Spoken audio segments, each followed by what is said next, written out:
Hello, and welcome to another stream analyzing The Unknown Reality, Volume 1, a Seth book by Jane Roberts. I'm Poetic Heretic, and as usual, I'll be taking you through the material. Most of the time, I'll be reading it. Some of the time, I'll be commenting on it. Just load things here. Yes. As I've been saying lately, if you're new, I do need just a minute or two to set things up, during which I'll make some preliminary remarks as usual. And also I have a little surprise that I'll be talking about here in just a bit before we officially begin. So we're in the appendix now, by the way, of this book. We're starting on the appendix. Okay, good. We sound good. And it has a very large appendix. So it's going to take multiple streams to analyze all of it. So that should be fun. Switch things up a bit, perhaps. Let's see here. Turn the volume down a bit. Okay.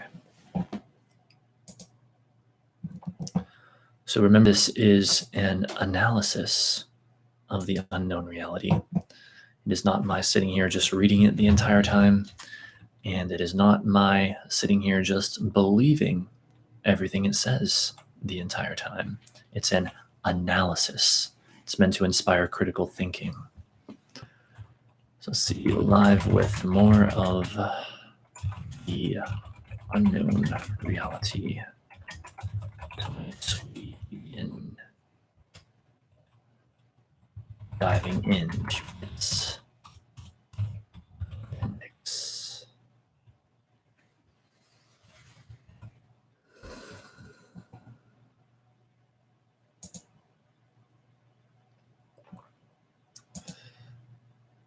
So I'm coming to you from a rather mystical evening, if you will allow the slight pun. Actually, that's probably not even really a pun, but whatever it is. It was rainy out earlier. Well, it may still be rainy. I'm not sure. It was definitely rainy out earlier. It was storming earlier, and I was actually stranded at therapy. I was stranded at therapy temporarily, and so I sat there waiting for the storm to pass over. It didn't take long, though, just like 10, 15, 20 minutes or something. And then I was able to walk home, but that was interesting.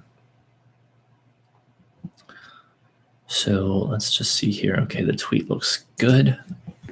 And remember, these streams are intentionally slow-paced. They're not meant to be fast or flashy or whatever. You know, this is not entertainment. This is education. So if you're looking for something more entertaining, you might want to look elsewhere. For those of you who prefer to stay, I suggest that you just relax, maybe grab a nice cup of tea like I have here. I've got ginger tea tonight. Probably can't really see it on camera. Well, I guess not. But yeah, I got some nice ginger tea. So grab your favorite beverage, your beverage of choice, chill out, and enjoy the knowledge and information that we go over. That is my suggestion. Let's make sure that camera angle is good. Okay. So the little surprise I mentioned earlier, I'm going to introduce this briefly here before we get started with the main material. If you're not interested, you can always fast forward. So I forget if I mentioned this recently or not, but I recently placed an order for a physical copy of the Seth book, The Nature of Personal Reality, one of my favorite Seth books, if not my number one favorite Seth book, because it's so incredible. And that is, of course, the one that followed Seth Speaks, and we analyzed it here in this channel. It's It's on a playlist up on my channel if you want to check that out. Some of those streams got a little crazy, and I sort of went off on some people at least one point, but that's another issue, I guess. I'm not here to be some, I don't know, perfect spiritual being or whatever. I am still poetic heretic. I'm gonna tell these fucking assholes what's up if when needed. So that's what you have. But anyway, that's another issue. So even though obviously I have the digital version, the Kindle edition that I read on stream, or that was mostly what I read during those streams, I wanted to get the physical copy because what I really want to do, that book is so useful in my opinion, so good, so deep, that I wanted to study it in depth for months, perhaps even literally years to come. I want to take my pen and go through it, underline things, take notes, or really study it. And so I decided, since it's really hard to have that same kind of experience with a digital copy of a book. It's really hard. I've tried it before.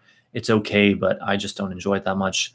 I decided to, spend the money. Fortunately, it wasn't really that much to get a physical copy, and it arrived today. And I just want to show it real quick, since this is a Seth stream. Here it is. The Nature of Personal Reality in the flesh, so to speak. And I'm blown away by the pristine condition that it's in as well. I wasn't quite sure what to expect. The seller that I bought it from on Amazon had some slightly questionable reviews, and I thought, oh no. And I only saw that actually afterwards, which normally wouldn't be the case, but it was the default Amazon seller. So I originally assumed that it was just fine. But I saw that after the case. I was a bit concerned, but no, it arrived in pristine condition. It's amazing. I love it. And the pages, it's very nice, like white paper. It's not like yellowy or whatever. A lot of books are. It's very nice, modern looking white paper, and it's so beautiful. And yeah, it's absolutely great. I look so forward to studying it, and it's so beautiful that I almost feel bad about knowing that I'm going to mark it up like crazy. I'm going to take my pen and I'm going to, over the months and perhaps even years to come, mark this book up like crazy. I'm just gonna, all these nice pages. Look, there's the beginning of part 2. All these nice pages, they're gonna have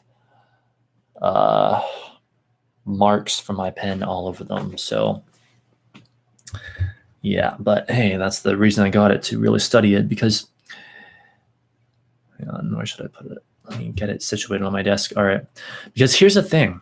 Let me also explain this real quick. This is very important, especially in a stream about studying a book like we are tonight.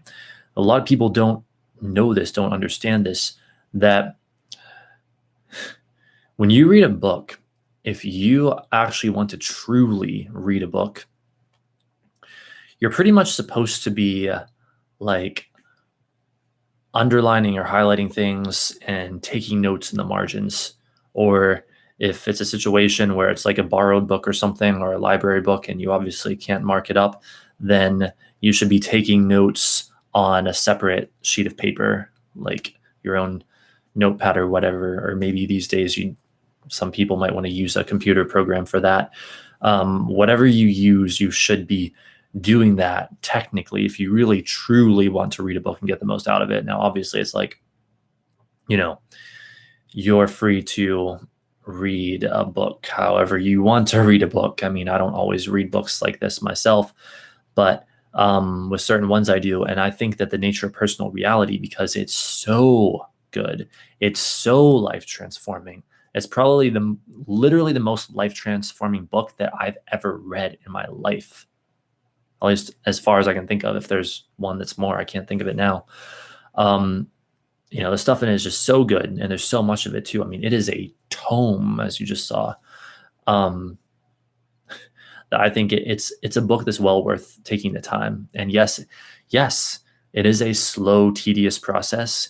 Yes, like if you actually really go slow and you study it and underline things or highlight or whatever and take notes, it's going to take you a long time to get through a single book like that, months or even years, depending on how much time you spend reading it regularly.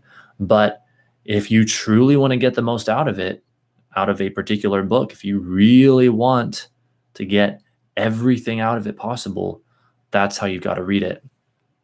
And I remember first coming across this idea, I think about 2 years ago, maybe a little over 2 years ago, and it sort of blew my mind ever since. And I thought, wow, yeah, that does make a lot of sense. And I tried it. I started like underlining things, and it was the most delicious process ever.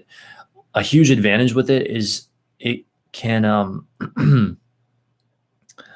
do I put this? Like, it can make a book that is really difficult to understand at times and make it much easier to understand because you're going slow and you're really focusing and almost simplifying things. Like the Seth books, in fact, the rigorously intellectual approach that Seth takes. Well, if you have, a couple paragraphs that are just so difficult to understand, or even if the whole book is difficult to understand, well, you can take an individual sentence, you can take them sentence by sentence, and then you can break them down word by word or parts of the sentence at a time. One thing that I like to do a lot of times is particularly with a rather difficult sentence, is just underline parts of it. And I don't know, maybe it's just me, but it does something to my brain and the way I'm able to like focus on and perceive what I'm reading, that it makes it like 10 times or more like 1,000 times easier to understand what I'm reading.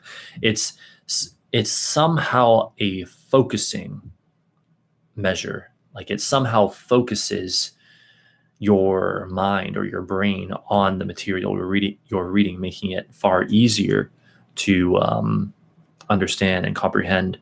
And then, of course, as you go through, you're going to understand the whole section far better, keep up with the narrative far better, and you're going to get a lot more out of it. You're going to get a hell of a lot more out of it, and you're going to commit a lot more of it to memory. So, yes, The Nature of Personal Reality, a book that I have read multiple times now. I am now going to go through with my pen here, and I have a bunch more pens when this one runs out of ink. And I'm going to study it endlessly for months or probably even years to come. And I'm going to extract every last bit of information and knowledge and understanding out of that book possible, at least to the best of my ability, which will then be useful in future Seth streams like these, because the Seth material obviously all sort of connects in its own way. And that'll be beneficial because that'll give me a stronger understanding of the Seth material that I can then sort of apply to future streams that we do with these books, and hopefully help make it easier to understand for other people out there, because I mean, that's kind of the idea. I'm doing this for myself, I'm following my excitement as always, but it's like half the game or whatever is to have people watch. I'm doing it for myself first and foremost, but I guess second of all, I'm doing it to help other people and help other people who are interested in this kind of material understand it, hopefully more easily. And I recognize that not everyone has I guess the time or the energy or whatever to even sit down and like spend hours and hours and hours like reading, studying, and trying to understand all of this material. And so I guess it makes it easier if someone like me, who has, I guess, this great passion for it, can come along and just study it a lot myself, and then perhaps simplify it a bit and make it hopefully easier to understand for other people who don't have the time to, like I said, go through it for years, as I kind of have and am continuing to do. But anyway, yes, I just wanted to say that because it's appropriate enough. Nature Personal Reality is now mine in the flesh, the physical copy. So I have both the Kindle copy and the physical copy. And why don't we read some random excerpts real quick, or quote unquote random? Let's see. It's like a little bibliomancy here or whatever. Let's see. Just for fun here. Why the hell not? Ideas not only alter the world constantly, they underlined make it constantly. Fascinating. Let's see. Here I merely want to point out some of the natural doorways, self-illumination, states of grace. The framework of sex is another natural therapeutic system if you have not already hampered its effectiveness by contrary beliefs. Okay. Fascinating that I would flip to that. Let's see. Old age is a highly creative part of living. The connections between it and childhood are often made in a derogatory fashion, but the personality is in just as creative a state.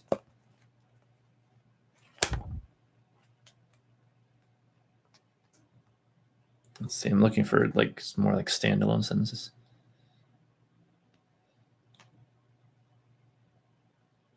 Again, you make your own reality. And there's the truth right there. All right, well, enough of that. I just thought we'd play around with that a little bit. Yes, I'm going to mark up this book like crazy in the months and years to come, study it like crazy, and it's going to be the most delicious, satisfying experience ever, except for a very limited few. So without further ado, I'm going to take a sip of tea, and we're going to get into the actual material that we are here to cover tonight.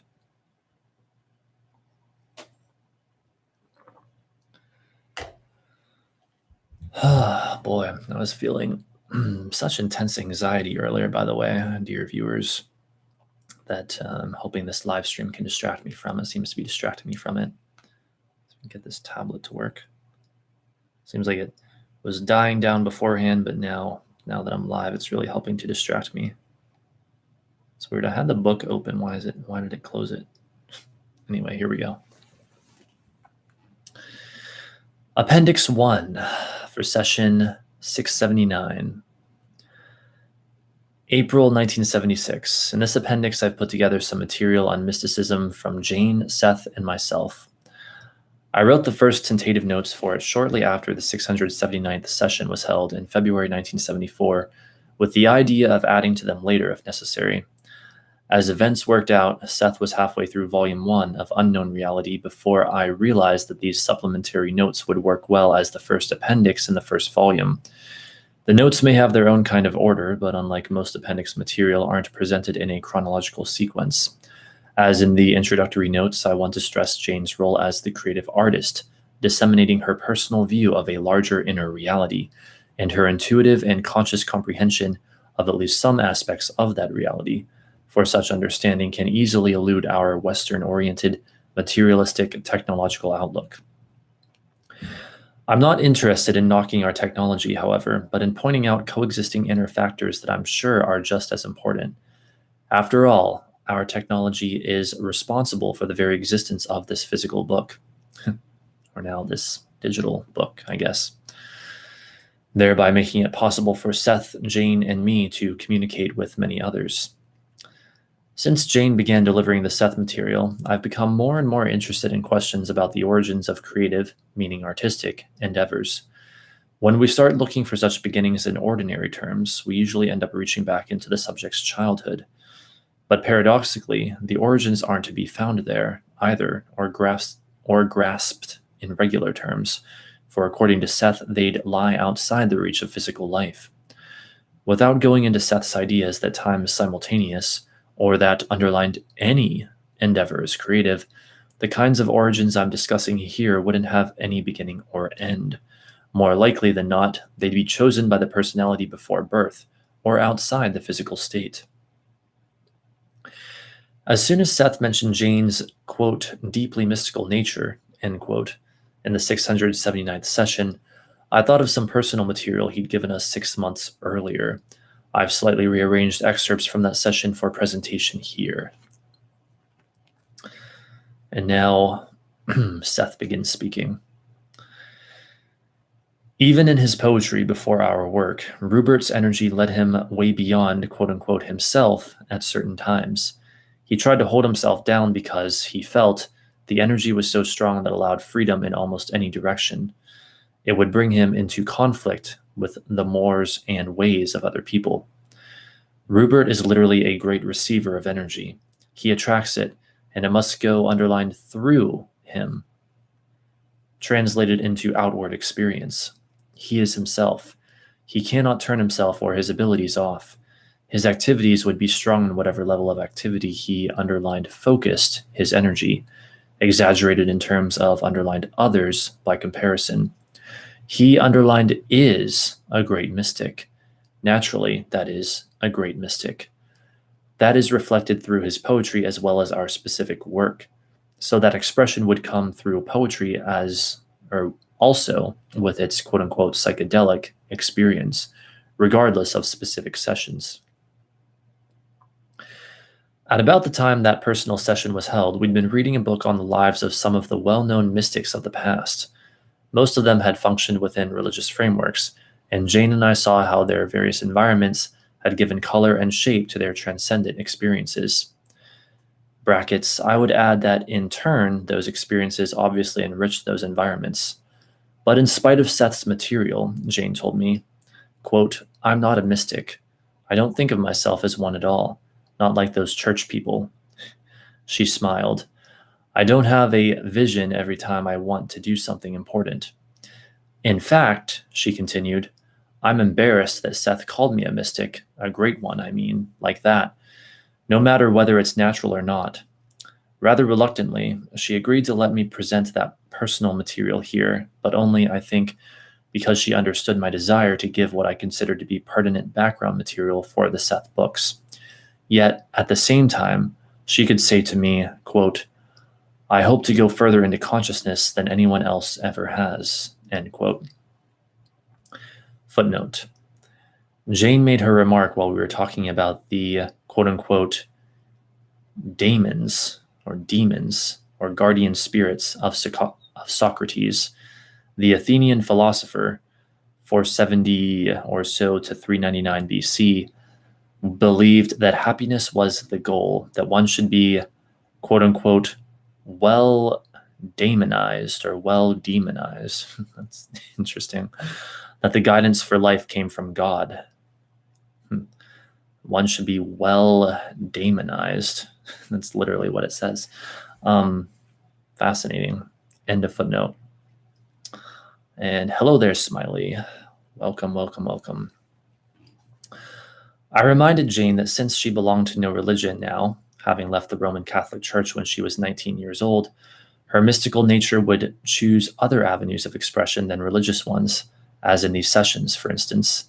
Perhaps, I suggested, it would turn out that one of her main endeavors would be to enlarge the boundaries of quote-unquote ordinary mystical experience itself, to show it operating outside of accepted religious frameworks. I added that within those religious boundaries, mystics across the centuries and throughout the world have given voice to the same ideas in almost the same words, and that as an quote-unquote independent mystic, Jane was in a position to approach the situation from a freer, more individual standpoint. She would be able to add fresh insights to what is certainly one of the species' all-pervasive, unifying states, for the mystical way surely speaks about our origins. Footnote.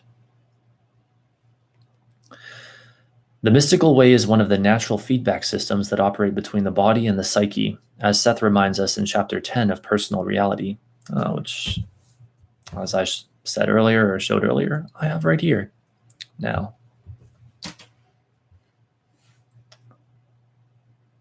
See the 640th session for February 14th, 1973, quote, natural, quote-unquote, mystical experience, unclothed in dogma, is the original religious therapy that is so often distorted in ecclesiastical organizations, but it represents man's innate recognition of his oneness with the source of his own being and of his experience, end quote. 2 years later, while working on Chapter 22 of Psychic Politics, Jane herself wrote, no one has really tried to map the natural contours of the psyche. Few even wonder if it can be done. The visions that don't agree with the various religious and mystical dogmas that aren't couched in terms of Christ, Jehovah, or Buddha might well represent holes in the official picture through which a glimmer of inner reality seeps. But again, the insisted upon literal interpretation of a psychic or mystical event hounds us. End quote. End of footnote. Just noticed you reached 2K subs. Congrats, my friend. Thank you so much, Smiley Wolf. Yes, I did. I think that was just a couple weeks ago or something. Yes, but I mean, most of them are inactive subscribers, I'm sure, or what do they call that? Like burned out subscribers or whatever. Probably don't see my videos anymore or streams these days, but that's okay. I'm so happy. Thank you to all of you out there who still watch me and have subscribed. Like, that's crazy that I have over 2,000 subscribers. It's like, what? How the hell did that happen? Anyway.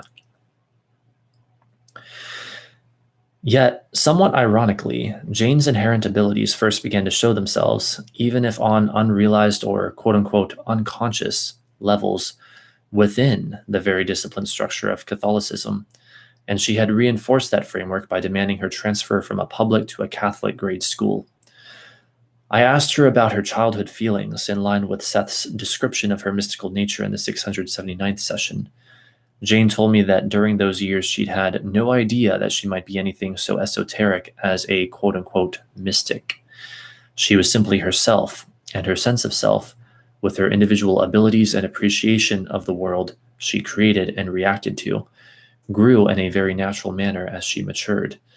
Through her involvement with the Catholic Church, she became aware of the quality called mysticism in connection with the saints of that church, but still she had no idea of attributing such a quality to herself. Her desire, her drive, was to write. My own point in all of this is that Jane was different from her contemporaries in more ways than she realized.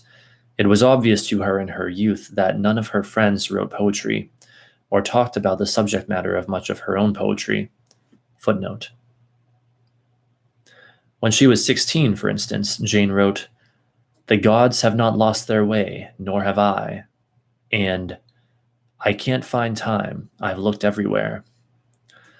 But her friends in school asked her to write love poems for their quote-unquote crushes of the moment. End of footnote. It would seem that Jane and I have parallel issues. Or should I say parallel predispositions. All right, let us continue. Jane intuitively felt her own nature without trying to define it.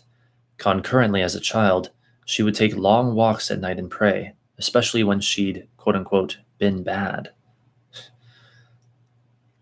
Yeah, you can imagine what that was doing for her developing belief system.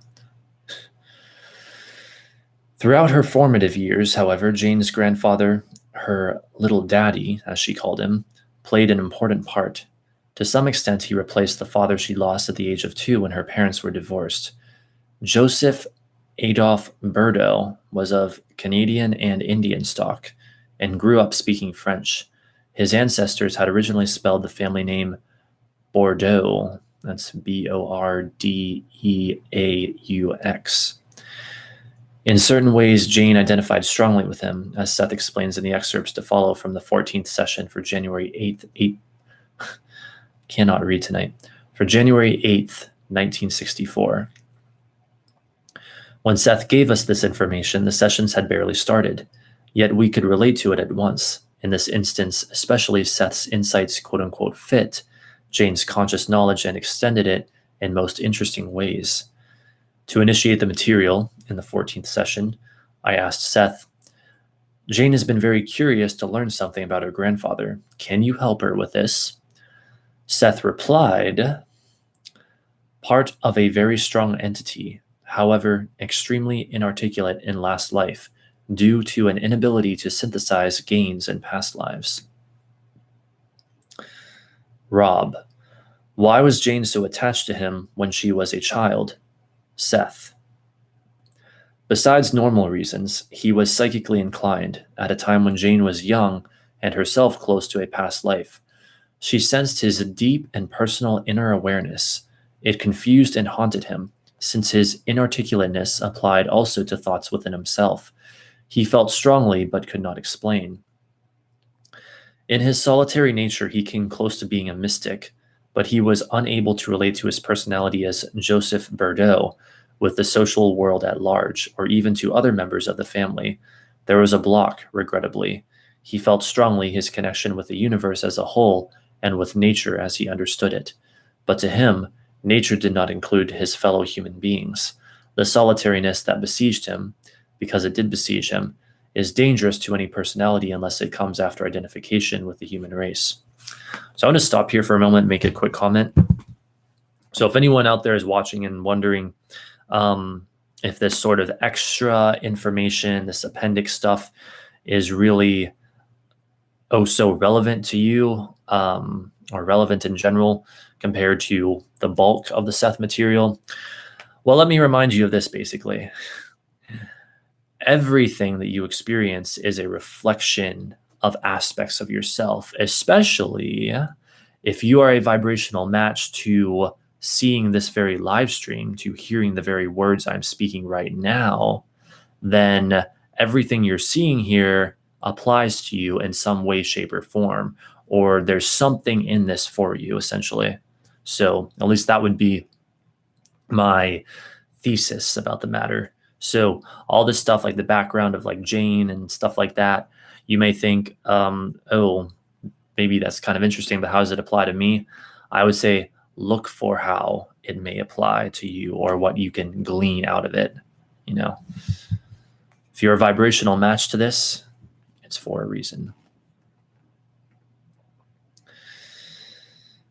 That is, in his feeling of unity with all that is, he excluded other human beings, and on your plane it is necessary for the personality to relate to its fellows. Only after such relationships are established is isolation of that nature beneficial. Jane sensed her grandfather's feeling of identification with the rest of nature, however, and since as a young child she had not yet developed a strong ego personality, she felt no sense of rejection as did, for example, the other members of the family. When he spoke of the wind, she felt like the wind, as any child will unselfconsciously identify with the elements. Her grandfather responded to his own attraction for her and was able to expand in her direction because she was not an adult. He was essentially childlike in one manner, and yet he had little use for most people. Had he lived to see Jane mature, the feeling between them might well have dissipated. He could not relate to another adult, and when in his eyes Jane joined the league of adulthood, he would not have been able to retain his strong leaning toward her. He never forgave his own children for growing up, yet he related his own body, at least until the very end, very well with nature. He considered that he aged a tree. Wait, what does it say? Hang on. He considered that he aged as a tree will age. Okay. But perversely, he felt that others aged despite him. From an early age, however, Jane drank in his feeling of completeness with nature, and it had much to do with her later development. Now, in parentheses, Joseph Bordeaux died in 1948 at the age of 68. Jane was 19 years old. Just 2 years later, she wrote the following poem. I Shall Die in Springtime is the title. I shall die in the spring. Time, grandfather, earth, feeding her desire, will welcome the still warm flesh. There will be cool winds. That will be my thoughts, grandfather. They will rush through my skull like shadows or gray birds. Wait and listen for me, grandfather, as once we walked through forests. Lend your hand. The wind of eternity blows through my hair, and I feel it touch my palms with ice. I shall be part of earth in spring again, grandfather. I shall be wind again. I shall be tree and flower. I shall be free of the wheel again. Grandfather, why does this cause me pain? Published in Patterns, a Verse Quarterly, October 1954. Take a sip of tea.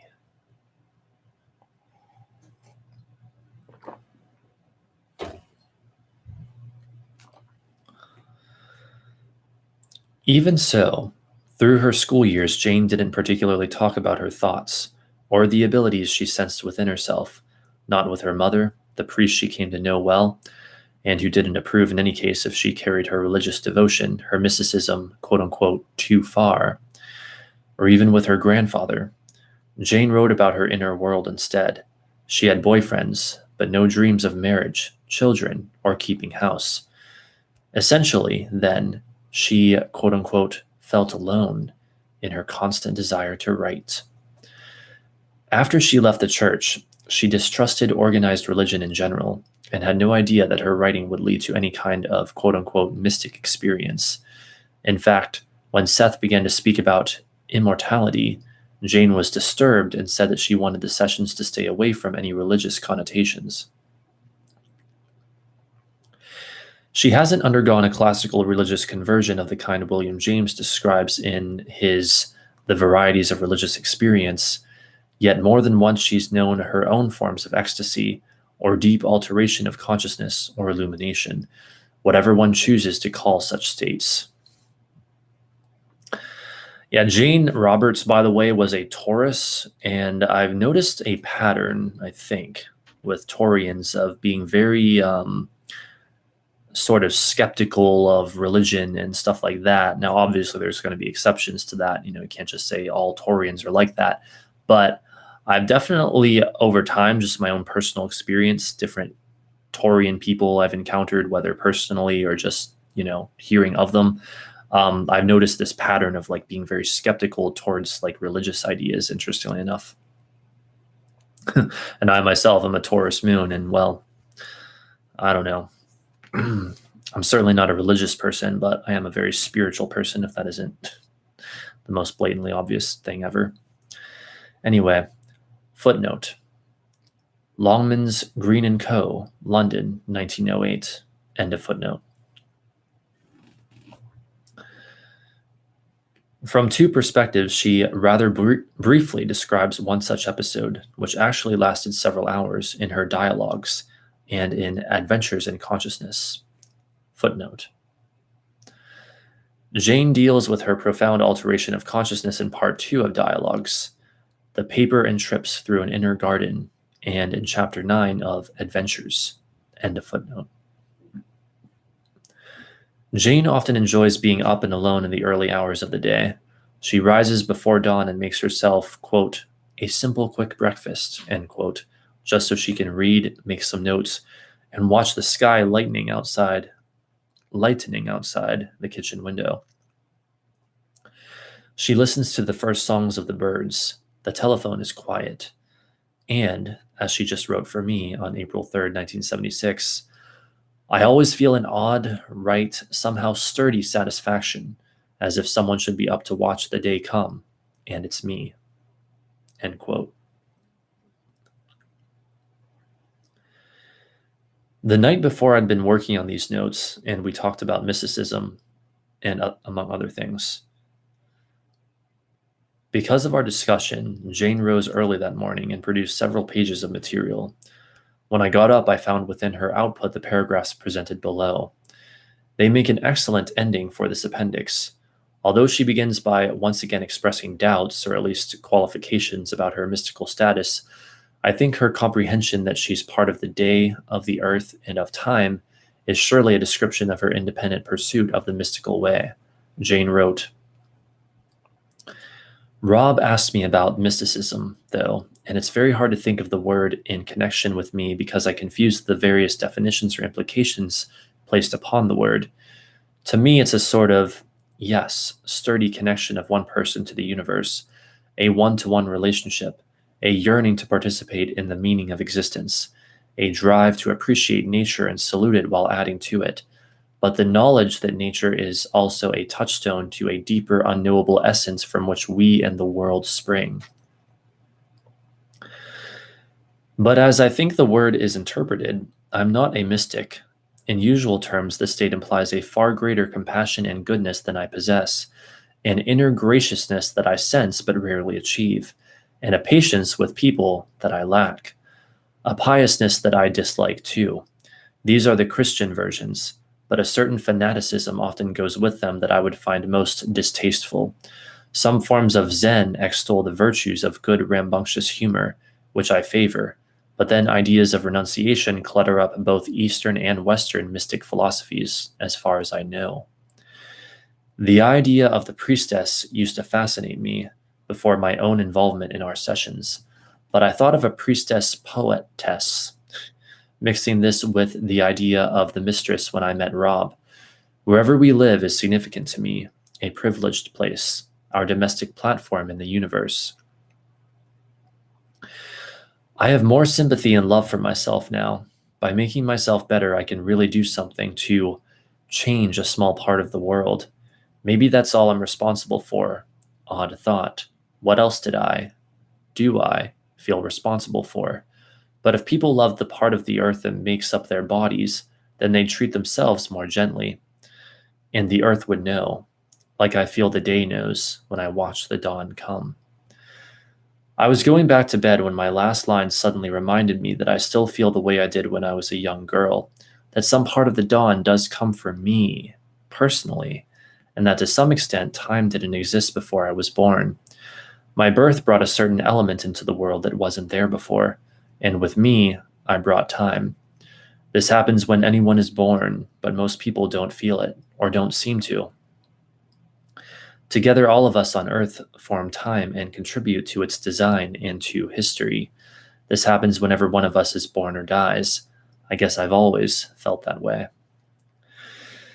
I thought that life was a gracious gift and that we were, quote unquote, given the natural world along with it. I've always been grateful for that. I felt that each person had a purpose, but I didn't think you had to search for it because I naturally wanted to write, and that was my purpose. I never questioned it. All right, and that is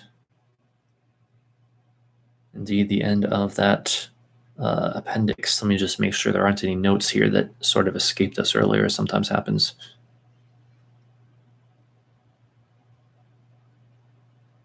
Nope, that's it for that. All right. Hey there, Ryan. Welcome to the stream. So I like that. I enjoyed that. I think that's interesting, especially Jane's little, essay there or whatever at the end. It adds a really personal touch, and gets you like familiar with like what's going through Jane's mind and like her life and stuff as she's, delivering this stuff from Seth, this material from Seth.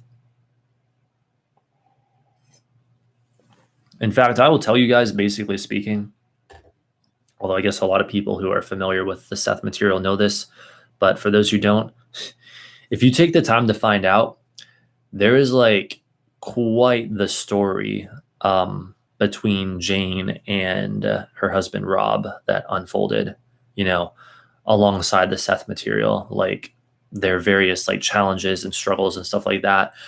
And when you read various Seth books, you end up finding out about that stuff, like in the side notes, because Rob, as I mentioned before, like he likes to take so many notes, which is good though.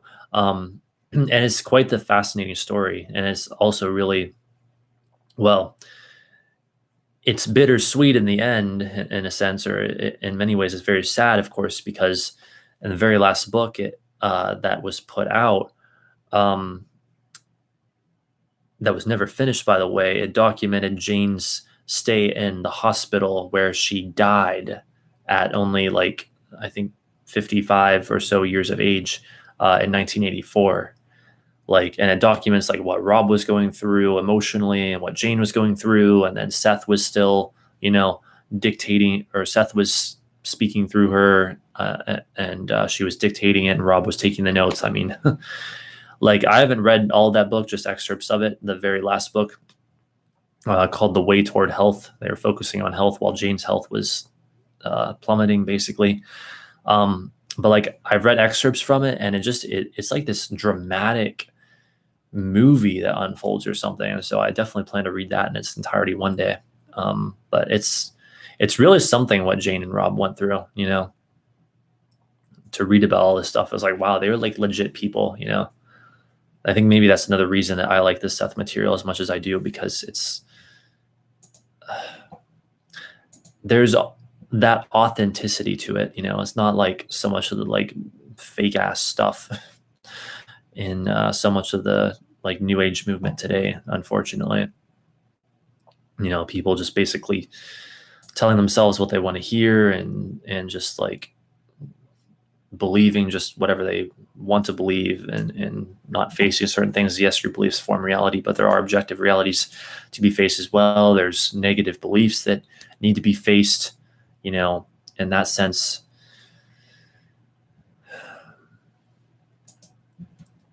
And of course, I know that some people, maybe it's just where they are, they need that sort of, I don't know, respite or whatever from reality, that escape from reality to sort of build up the light of their consciousness for a while. But,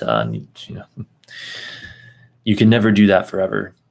And any coping mechanism that you adopt is one day going to be the very thing that makes life difficult for you, that is an obstacle to you or even imprisons you. Like the very thing that initially saved you will become the very thing that imprisons you. That's the reality. So anyway, with that said, let us continue with Appendix 2. Appendix 2 for session 680. In mentioning my quote-unquote sportsman self, Seth referred to information he'd given about 3 of my probable selves in a private session on January 30th, 1974, just a few days before starting Unknown Reality. The session contains many personal insights that I now recognize as being quite true. But even without Seth's help, interesting results can flow from an awareness of the probable self concept. The reader can begin to intuitively consider his or her own probable selves, or those of others who may be closely related psychically or physically. I'm not writing here about rationalizing the existence of one or more probable selves to account for personal shortcomings in this reality, however, but of simply using the idea to enlarge our basic notions of the human potential. See Note 1 for session 679. Here's Seth to me in that January session. You, for example, could have excelled at certain sports, where Rupert had no such inclinations. You chose to concentrate on artistic endeavors as you grew and learned through various areas and periods. That is, you tried and enjoyed sports and writing, and after a while you decided upon the painting self as the particular focus upon which you would build a life. The sportsman that you might have been would have gathered, from that same available background, other attitudes and ideas that would have fit in with his concept of underlined himself, and with his core focus. The childhood camping background served as a rich source material to be used in any way underlined you chose. The sportsman, the writer, or the artist, any of them would utilize that background differently, but well, and in such a way that it peculiarly suited each of them. Give us a moment. Your father's inventiveness would also be used in the same manner, as source material, by whichever self you chose to become. There are many choices. I am using here 3 only to show you how those primary aspects of your personality operate now in your present condition. The painting also, innately now, involves going outdoors, though you seldom paint from nature out in the landscape. Nevertheless, you would be determined to be free enough to do so. The sportsman that you might have been still lives within you enough so that, for example, you automatically stay trim and limber. Your father's creativity, as mentioned in earlier unpublished sessions, had its side of secrecy, privacy, and aloneness. You identified creatively with his private nature. The writing self became latent as the sportsman did, yet the writing self and the artist were closely bound. You felt conflicts at times. It never occurred to you that the 2 aspects could release one another, one illuminating the other, and both be fulfilled. Instead, you saw them as basically conflicting. Time spent writing meant time underlined not spent painting. You believed the painting self had to be protected, as you felt that your father had to protect underlined his creative self in the household. The time is right for you to enlarge your focus. You must realize it is futile to say, why does understanding take so much time? Or why have we been so opaque? Or, in your case, why has it taken me so long to be a good painter? There are comprehensions, illuminations that cannot be verbalized, that arise as a result of solving problems or challenges that seem to have nothing to do with the original challenges. These, however, are quite unpredictable fulfillments that come about as you solve what appears to be one main problem. They are achievements that arise out of a given situation, while often in your terms the given challenge may not seem to be solved. There are unpredictable levels of understanding that are the creative results of certain courses of action that you take. These can exist whether or not the course itself seems advantageous, and can even overshadow the benefits that a underlined successful course might have given in those terms. Though it would seem, then, that you have made errors, the errors in themselves are creative and have brought about unforeseen probabilities that now enrich and also change your original course. Rupert's writing abilities have blossomed because of his psychic experiences. Your painting abilities have also. The psychic breakthrough did not just occur. Your deepest natures called it out of the probable sequence into your joint reality for a reason, because each of you knew that it could best help you to develop all of your respective abilities to their fullest, and also help others. All right, that's it for that appendix section, I guess. Hello, Joseph. Welcome to the stream. So in just a moment, we'll continue with Appendix 3. So we're moving right along here. Still got a while left that we can continue streaming, and that's going to be on Jane's first psychic experiences with massiveness, their connections with the inner senses. All right. This should take 11 minutes to read. Cool.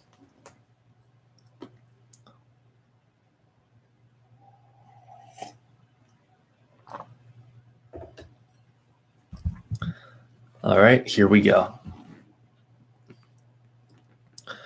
Appendix 3 for session 681. Jane finds her quote-unquote massive feelings, as she calls them, not only instructive psychically, but exhilarating indeed when they encompass revelatory or transcendent states of consciousness. One day in April 1973, she had a fine series of encounters with massiveness, many of them embodying those extra qualities. See her own account of the whole adventure in the notes for the 653rd session in Chapter 13 of Personal Reality. Might as well mention here, just as a little reminder, I guess, to you guys, if you ever have questions about this material or anything relating to it, feel free to ask in the chat, and I'll be happy to answer. Because that's part of what I'm here to do, is help make this stuff, help bring this stuff sort of, hopefully, a little more down to earth, so people can get value out of it, like other people can get value out of it. In my notes preceding the 39th session for March 30th, 1964, I described the first massive state Jane experienced after beginning the Seth sessions. That material contains passages that are of special interest here, and I've combined them in these excerpts. At 8:45, I walked into the living room to waken, it says, Jane for the evening session. She continued to lie quietly on the couch, eyes closed, but in a few minutes told me she'd just been visited by a most strange sensation. From her description of it, I thought she might have been exploring an ability related to the inner senses. So far, Seth has explained 6 of these. Several years later, Jane was to list 9 such inner senses in Chapter 19 of the Seth material. Jane said that upon coming slowly awake from her nap, she'd had the very peculiar feeling of quote-unquote growing larger. The laughing phrase she used was that she'd felt as big as an elephant. That's in quotes, big as an elephant. Holding her hands up on either side of her head, she indicated a width of almost 3 feet. Her head had literally felt that wide to her. Jane added that when we close our eyes, we're aware of a certain quote-unquote area of blackness, one we're used to. While she'd been in this unusual state, that area was much enlarged. She used the words infinitely large to describe it. Jane said it was as though her eyes had actually moved further apart to create this expanded field of awareness of infinite black. She hadn't sensed anything happening within this area, but thought that she might have, given more knowledge and experience. She hadn't been frightened by the sensation and went along with it. She didn't have it now that her eyes were open, yet the physical feeling of enlargement had been so strong there could be no doubt of it. As we talked, Jane suddenly announced that her experience had triggered her memory. She'd had similar sensations of enlargement twice before. Both took place before she started the sessions late in 1963, one in October 1963, say, and the other one over a year before that, perhaps in March 1962. She couldn't be sure of either date. She felt each one upon awakening from a nap, but with her eyes still closed. Neither event had made as much of an impression on her as tonight's experience, for she hadn't sensed the odd, infinite black within the expanded area of the skull. Since she'd been alone on each occasion, she simply forgot to tell me about either one of them. And now in parentheses, it says, in that 39th session, Seth confirmed that Jane had been experimenting with one of the inner senses. Surprisingly, she'd tuned into one he hadn't told us much about yet, expansion or contraction of the tissue capsule. Interesting. Let me take a sip of tea, and now Seth has some comments.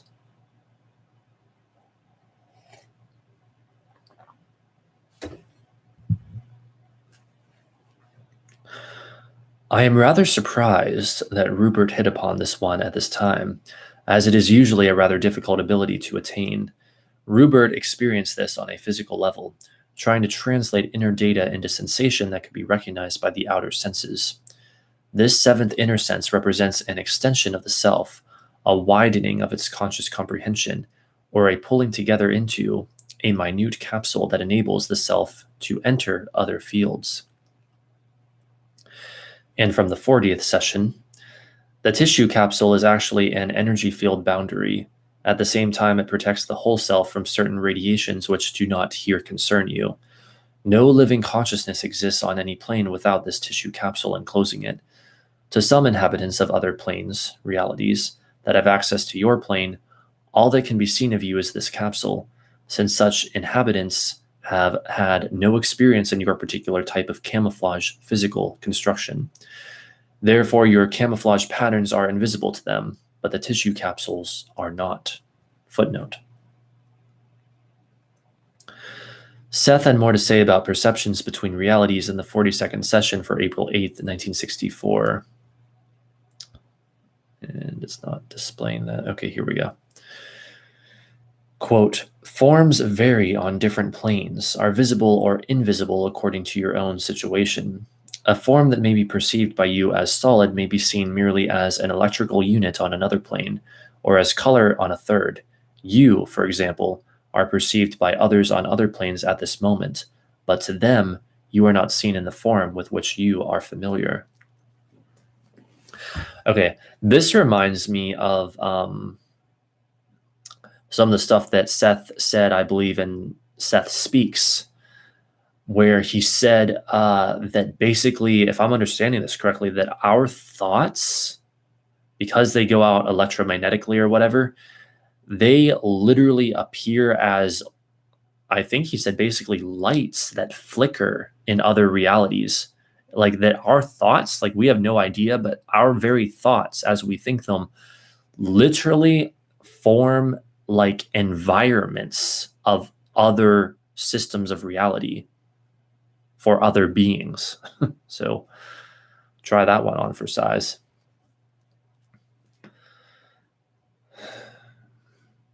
So continuing, the universe as you think of it contains innumerable planes, all taking up, in your terms, the same amount of space. The forms within these planes are in constant motion, as are the planes themselves. There is a continual exchange of energy and vitality, in other words, of actual atoms and molecules between one plane and another.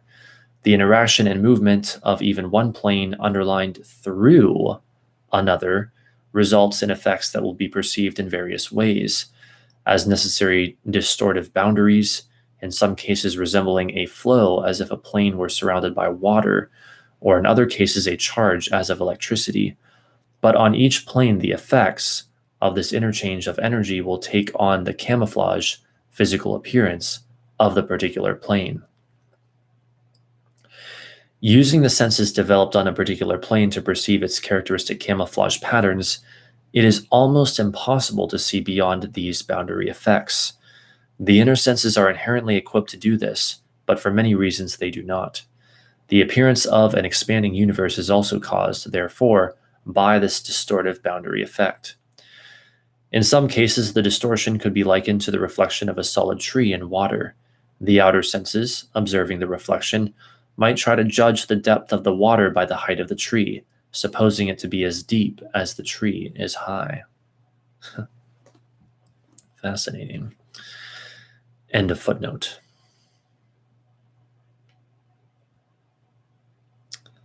Let's see.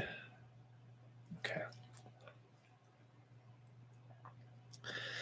These capsules can be seen by you under certain circumstances and have been called astral bodies, a term which does not meet with my pleasure. Parentheses. So Jane experienced a modest series of unusual psychic events before the sessions themselves began. Some details on these have been given in earlier notes. Her first massive sensations in March, estimated 1962, were followed by these phenomena in 1963. Our York Beach experiences in August, her reception of idea construction in September, her massive feelings in October, estimated, the outline she produced for ESP power, or the coming of Seth, as a result of the idea construction adventure, and the beginning of these sessions in November, through our trying certain experiments listed in that outline, as Jane explains in Chapter 1 of the Seth material. It didn't occur to us to label any of those events as psychic, quote-unquote psychic, until the event of idea construction. Listing them as I've done here is also apt to artificially set them aside from the flow of insights within the poetry Jane has written since childhood. Actually, of course, all are related. And finally, I can note that in recent years, I've had some experiences of my own with the seventh inner sense. These have been very pleasant, but not nearly as deep as Jane's. While immersed in them, I have always been exceptionally sensitive to sound. All right, and that concludes that appendix. Kind of reminds me of last summer and fall, especially as I was reading multiple Seth books by listening to audio of them, text-to-speech audio of them. I was having these experiences, not quite like that, but let me think how to describe them. It was like I was naturally becoming more in tune with my own subjective reality. And also it was almost like the limitations of time became blurred, and I started feeling myself connect emotionally to certain past events, and maybe even connect emotionally to the future to some extent.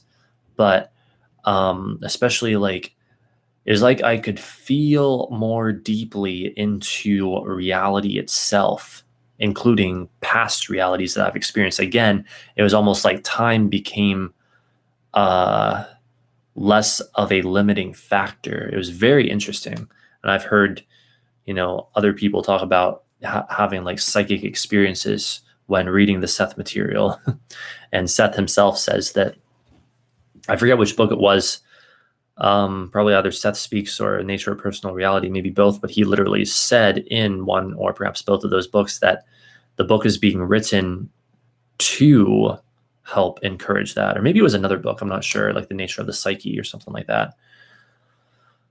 I cannot recall with certainty. But I wouldn't be surprised if basically all of the Seth books are written with that intention in mind as well, to sort of get you in touch with your own subjective experience. By the way, also for those watching, before I forget, some of you may be interested in this, I don't know, but on my like other channel that I sort of use for like, I don't know, vlogs occasionally or just like experimental stuff or whatever, neurotic navigations, I recently posted a video on there that is basically an excerpt from my private journal that I created recently. It's a digital one. I typed the entries for the purpose of exploring and healing various aspects of my psyche. And this was an entry called Act of Desperation, and it's 7 minutes. So if you want to go listen to that at some point, I recommend it. It'll give you a sort of vision into my own personal experience, I guess. Things that I've sort of had to deal with. So if you want to check that out, I'm going to put a link to it in the chat right now. My other channel anyway. Let's see. Neurotic navigations. Okay. Navigations, but whatever. So yeah, if anyone wants to check out that channel after, that is the link. Like if people who watch these streams, if you like listening to me read stuff, well, maybe you'll like to listen to me read that. I don't know, but let's see. Shall we continue with Appendix 4? Side pools of consciousness, probable neurological connections, and new memories.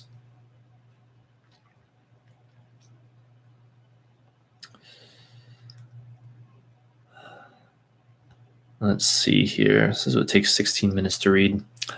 Yeah, I think we can do one more appendix, and then that'll be it for tonight. Give me just one moment, though.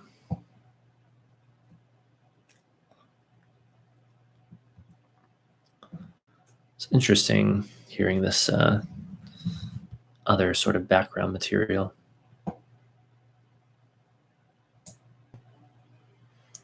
I hope other people enjoy it as well. Okay.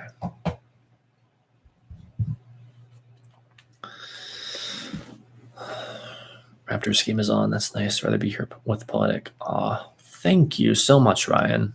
I appreciate that deeply. You'd rather be here with me. Well, I'd rather be here with you as well. Of course, I don't really watch much TV as it is or whatever, but anyway. Appendix 4 for session 685. I think we might have actually gone over this very one at some point earlier in this book, come to think of it. I think it might have been suggested, but we'll go over it again here because I guess that's what we're doing right now. As she often has following recent sessions after the 685th session, Jane discovered herself delivering Seth material in the sleep state. This time her involvement was so vivid and insistent that the next morning I asked her to write her own account of it for a verbatim presentation in this appendix. That request alone had some very interesting and creative results. Jane. February 26, 1974. Since the first session on Seth's book, the 679th, was held, and before we knew it was a book, I've been getting material on it in my sleep after each session. I've also done this on a few nights when sessions weren't held. Last night was different in some way, though now I remember hardly anything. I just know I, quote-unquote, woke myself up, saying rather angrily, my consciousness just can't handle this stuff this way, or something like that. I'm sure about the first part of that sentence, but not about the last part. The material was on probabilities. I think I saw some of it written down. Was I writing it? Anyway, I was getting too much of it at once. I didn't know where to put it, or how to express it with my kind of consciousness. Now I do recall something. I was getting a whole bunch of material, and it was multidimensional. I was confused. I thought part of it went with stuff already given, but in a probable way. I didn't see how it could be inserted into a normal manuscript because it had this extra dimension. It was here that I got angry and woke myself up. As I opened my eyes, I realized that the material hadn't been given yet in unknown reality. though in the sleep state I was sure it had been. The whole thing had been going on for some time before I finally woke up with my objections. Several times earlier I'd awakened also, sat up, and smoked a cigarette. Each time as I lay down again, the material started coming. So the last time I said, "Now, look, Seth, if you want to take me to some of these probabilities, great, with you leading the way, but my consciousness is having a hell of a time handling whatever it is we're doing." Then I fell asleep and the material stopped. Then in parentheses it says, within 15 minutes of finishing her statement, Jane spontaneously began writing a second, longer one. She produced it in an altered state of consciousness, albeit a sort of grudging one, as her subsequent notes show. But first the material. She regards its method of reception, as well as its content, as representing breakthroughs of a kind for her, and because both that reception and content are related to unknown reality, we're presenting considerable portions of the statement here. Now back to Jane. February 26, 1974.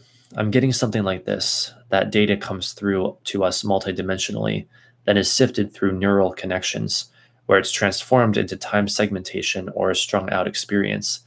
Next, it flows into our probable physical reality, which itself changes all the quote-unquote time. We inherently possess separate pockets or pools of experience, biologically valid among the cell's characteristics, side pools where information collects for processing before flowing into the quote-unquote official pool of consciousness. There are ways to bypass this process and dip directly into these side pools. Usual memory is as much a sifting process as it is anything else, in which experience's intensity varies, sometimes quote-unquote alive, neurologically and sometimes not, just to focus our consciousness in one probable action or series. Parentheses, as I type, I add, we forget anything not pertinent to our selected series of probable actions. The psyche knows its own parts. Seth says so in his books, but we ask the psyche the wrong questions. End of parentheses. In these side pockets, memory, so-called, is not so structured. Its ever-present living elements are apparent, and its growth. Its material is ever fresh. Here the past still happens. Usually we experience it through neurological connections. That's when it seems vivid or alive, but actually it's that way all the time. Past motion and acts still go on, not recurring, it's hard to explain. But those past actions are still exploring other probabilities, while our nervous structure focuses us in the one physical, probable reality we've chosen. To us, those other actions seem terminated, but that's only because usually we can't follow them. Writing, as a linear form, itself imposes limitations here.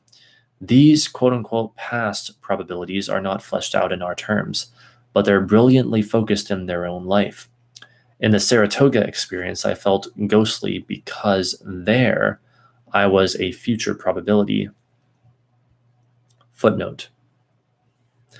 Jane's description of her Saratoga experience, as she calls it, is given in the notes preceding the 685th session. See the first paragraph. Let's see. I hope they win, but I also don't want to just stare at a TV screen missing out on conversations because the bar is so loud. I can't talk to the guy just 2 chairs away from me. Oh, wow. Yeah, that is loud. Wait, so...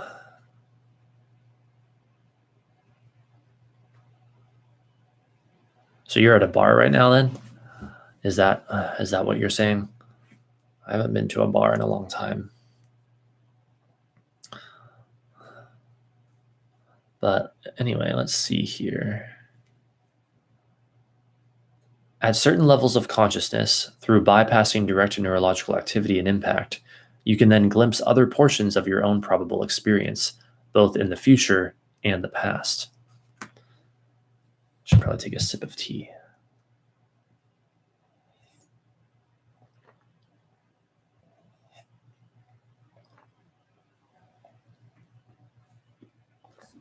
That's it for the ginger tea.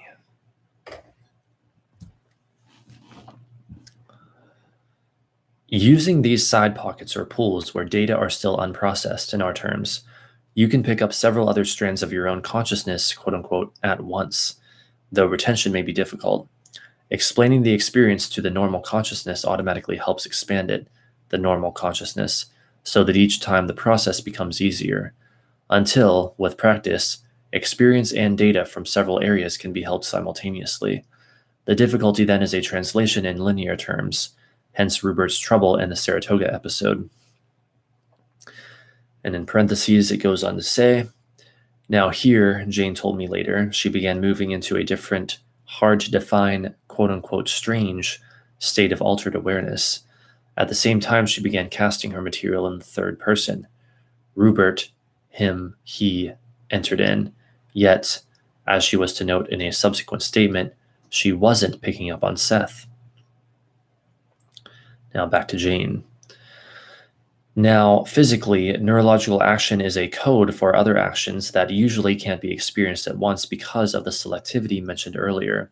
Footnote. Once again, refer to the 682nd session at 1036. End of footnote. The ghostly, off-center Saratoga adventure bypassed and blurred usual neurological processes, allowing him to slip through. The blurring was also necessary to aid in distinguishing another reality from the normally accepted one, particularly in the beginning of such activity.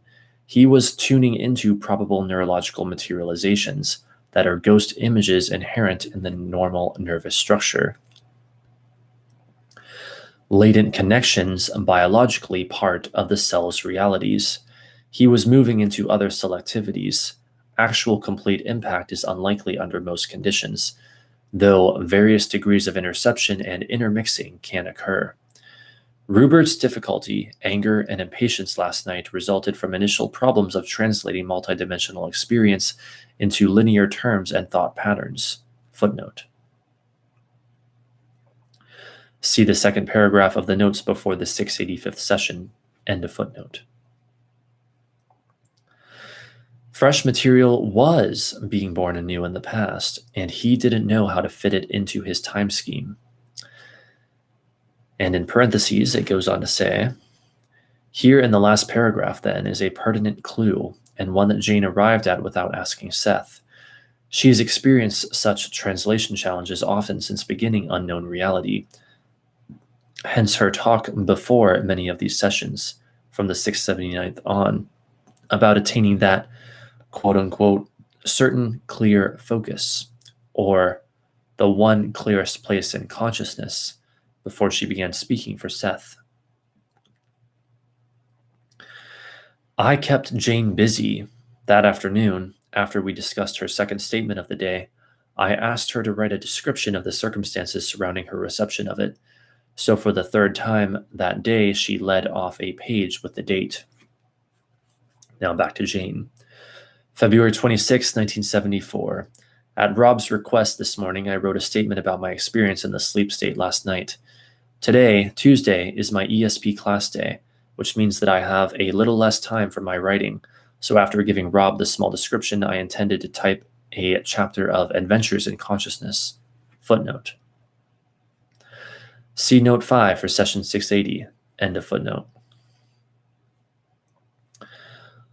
I lost some writing time lately because of business matters and because I was trying to catch up on the mail, so I was particularly concerned about getting back to adventures. Instead, I felt myself entering another level of consciousness. I grumbled for a minute, wondering if I wanted to go along or end it and type.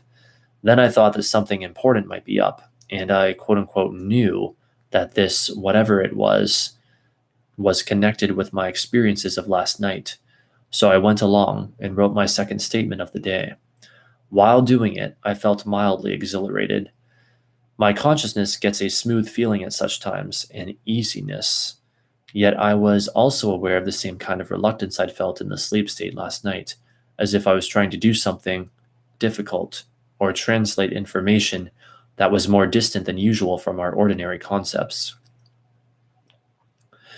I almost felt stubborn, like a reluctant child, wanting to do the thing but not wanting to make the effort at the same time. The easiness won over, though. Toward the end of the material in the second statement, I briefly thought the Seth level might be involved, but the wording didn't come through as automatically and smoothly as it does with Seth, and I didn't feel his personality. The information referred to me as Rupert, though, which automatically meant that it was from a quote-unquote higher or other level than the Rupert one, yet I disliked the connotations called up by my use of the word quote-unquote, by my use of the word higher here. It isn't always necessary to designate quotes verbally when I'm reading, that is. Actually, I think today's experience was a different kind of approach to what happened to me when I was sleeping last night. After reading over all of this material, I see that on both occasions I was experimenting with the process it describes, trying to dip directly into a quote-unquote side pool of data and bypass usual neural connections. Then in parentheses, it says, "There's much to be learned here," Jane said in conclusion, providing she can find the time for study. An interesting question. According to the feelings she expressed toward the end of her third statement, Seth himself evidently isn't represented by, or called out of, such a side pool of consciousness. Yet, what sort of connection might, or does, he have with one? We haven't asked yet. And that, my dear viewers, is it for Appendix 4. So I'm glad we got to cover this much ground tonight. Obviously, that's going to be it for this stream. Next time we'll resume with Appendix 5, which it says is more on probable neurological connections. Jane uses a new kind of conscious organization to deliver unknown reality. So we can feast our brains on that next time. And the additional appendices, which I believe there's 11 of them. So yeah, we're still going to need another, like maybe 2 or perhaps even 3 streams to get through the remaining material. A little hard to estimate, depends on how long each appendix is, but we shall figure that out soon enough. So for those who have been here, thank you so much. I always say this, but like sincerely thank you. I mean, I guess this is one of the most, if not the most exciting thing I've got going on with my life right now. So even if just 1 or 2 people watch, like I appreciate that. And then I always see more people end up watching these after the fact. So very happy about that. So I'll probably be too tired tonight, unfortunately, to come back later, but I'm kind of fingers crossed, hoping that I'm not, because what I'd really like to do tonight, if I can, later on in a little while, after I like get something to eat and maybe just relax for a bit, is I'd like to come back and do a live tarot reading / current astrology stream, where we look at the current astrology between doing live tarot readings.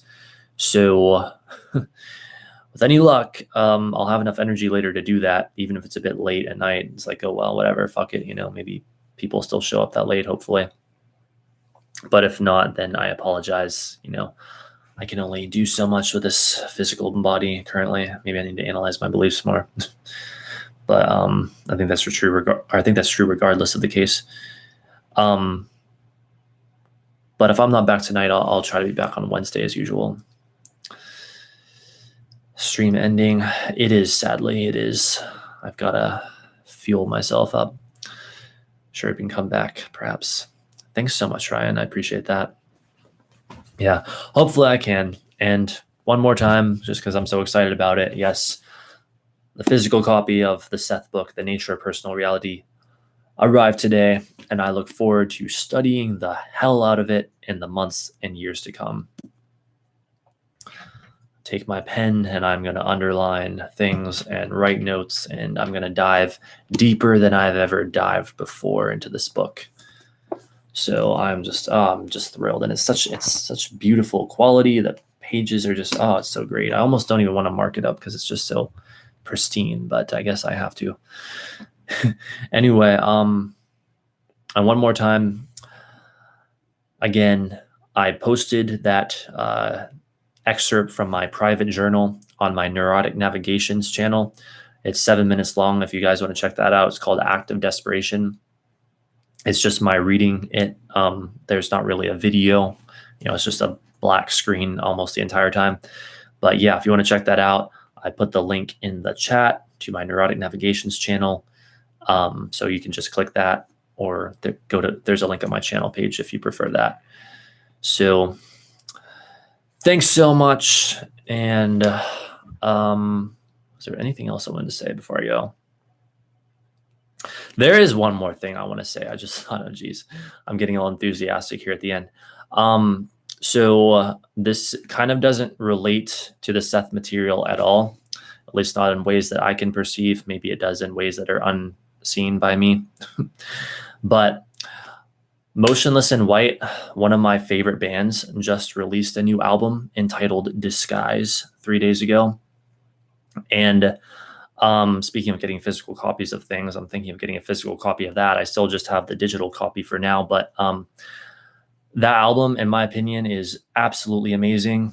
So if you like that kind of music, like metal and I don't know, kind of like metalcore and new metal, that sort of range of music, I guess, I highly recommend checking that out. I am freaking addicted to that album. I love it so much. I listen to it every single day. I cannot get enough of it. It's so good. So please support that band if you like that kind of music.